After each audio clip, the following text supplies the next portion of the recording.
name is LadySpeech Sankofa, and I am a medicine woman. I am a priestess. I am a healer. I am a witch. I am alternative spirituality to the max. With the indictment, I follow the way of the ancestors.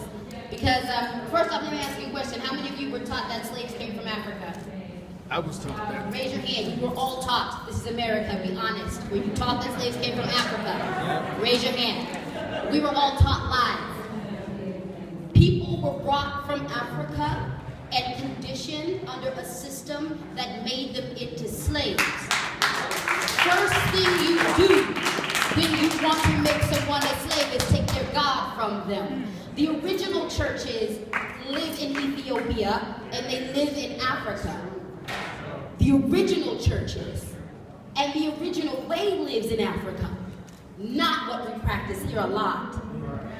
You take a God away from a people because if they look at God and God looks at them, they will understand that they are divine and you cannot oppress them. This is why you take the God from the people. I follow the way of the ancestors for revolutionary purposes. One of the people that I look up to in history is Cecile Fatiman. Cecile Fatiman is not a name that you know, but it's a name you should know. Before the Haitian Revolution began, she gathered her and other mambos and priestesses, and they blessed the people, and then the people went to war and took and kicked the oppressor out. There is a picture. Well, first off, when I got news of the indictment, I already knew that he wasn't going to go down. And so I remember praying and I remember asking the Creator, and they're being like, if this indictment don't go down, which I'm pretty sure it's not going to, I have to get to Ferguson. So we got the news, and I put up on my Facebook, if this doesn't go like we need, I need to get to Ferguson. And within the indictment went down, and I needed to go to Ferguson. So I put it out there. I didn't have any money. I didn't have anything to get there. And my entire community supported me. They got me all of my supplies. They paid my registration. They did everything that I needed so I can get down there.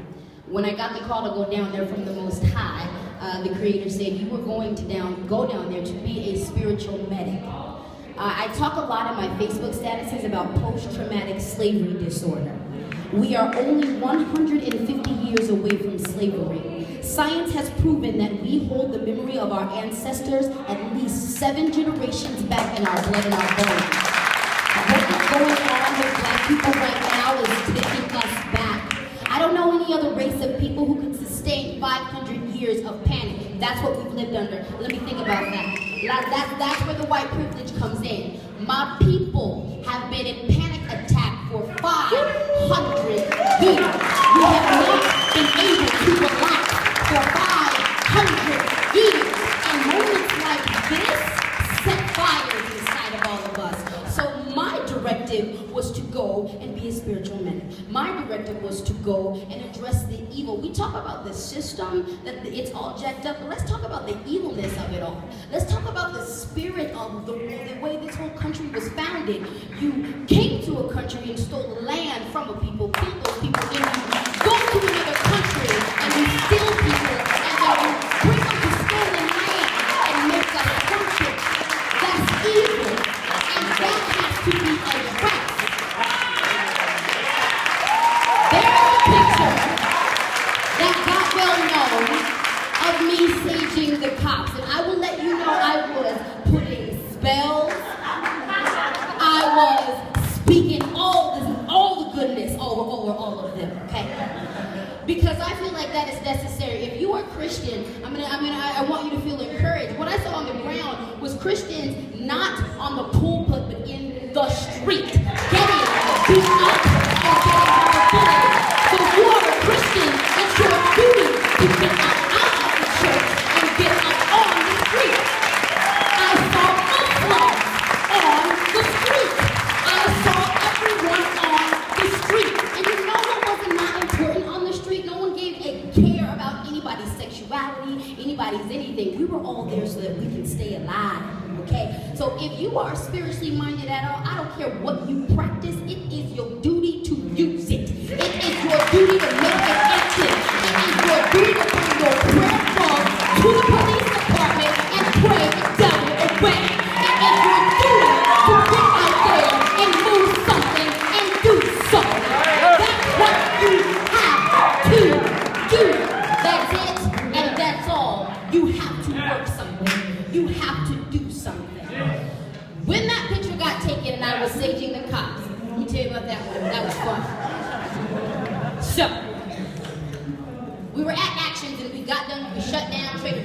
shut down Office Depot, we shut down the highway, we just shutting everything down. We're like, let's keep going.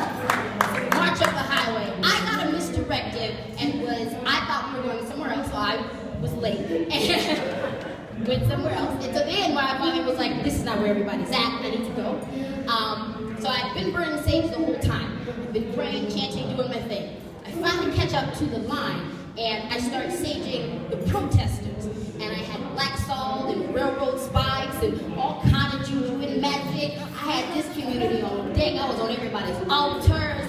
You wasn't gonna get me. I had Ogun, I had Kalima, I had Oya. You wouldn't. I was coming home. So I was black salting and protecting the line because that's what the directive that I was given was to protect the line.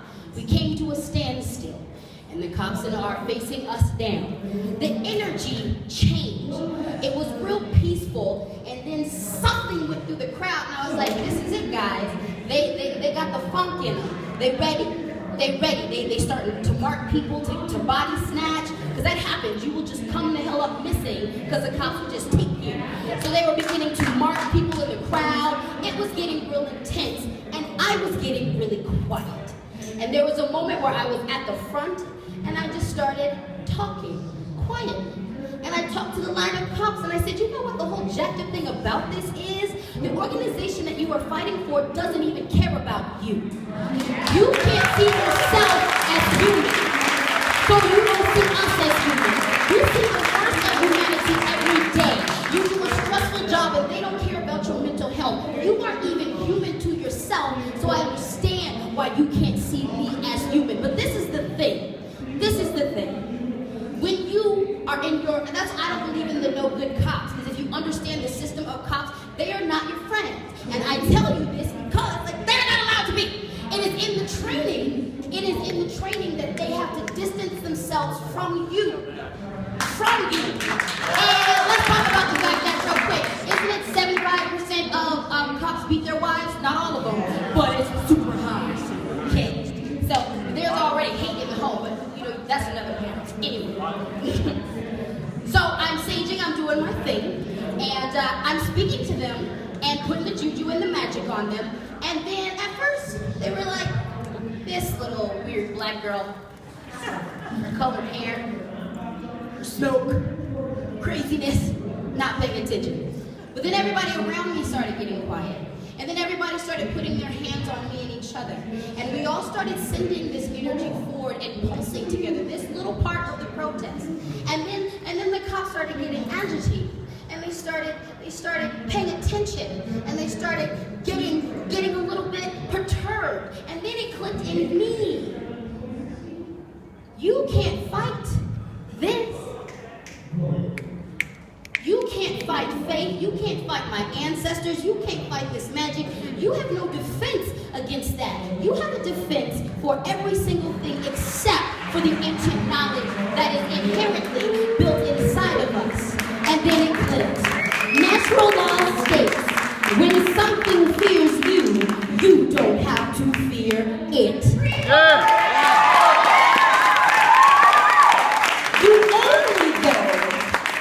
You can only activate the power in that if you truly believe in your power.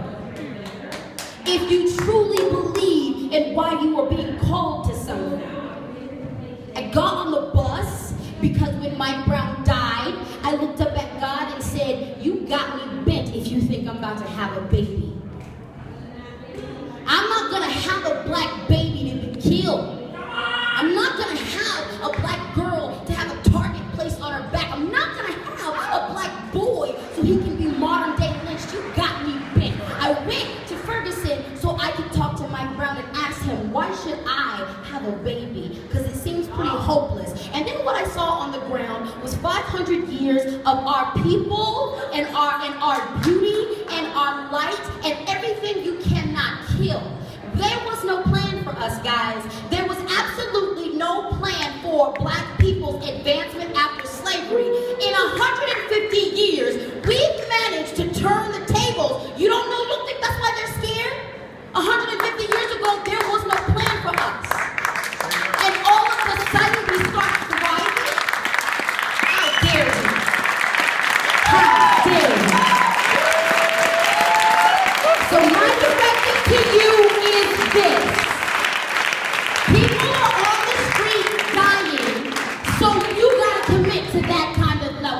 If black kids can die for this, sleeping in their bed, walking down the street, you, my friend, might have to make the decision to get your behind kicked. You, my friend, gotta make the decision to go to jail.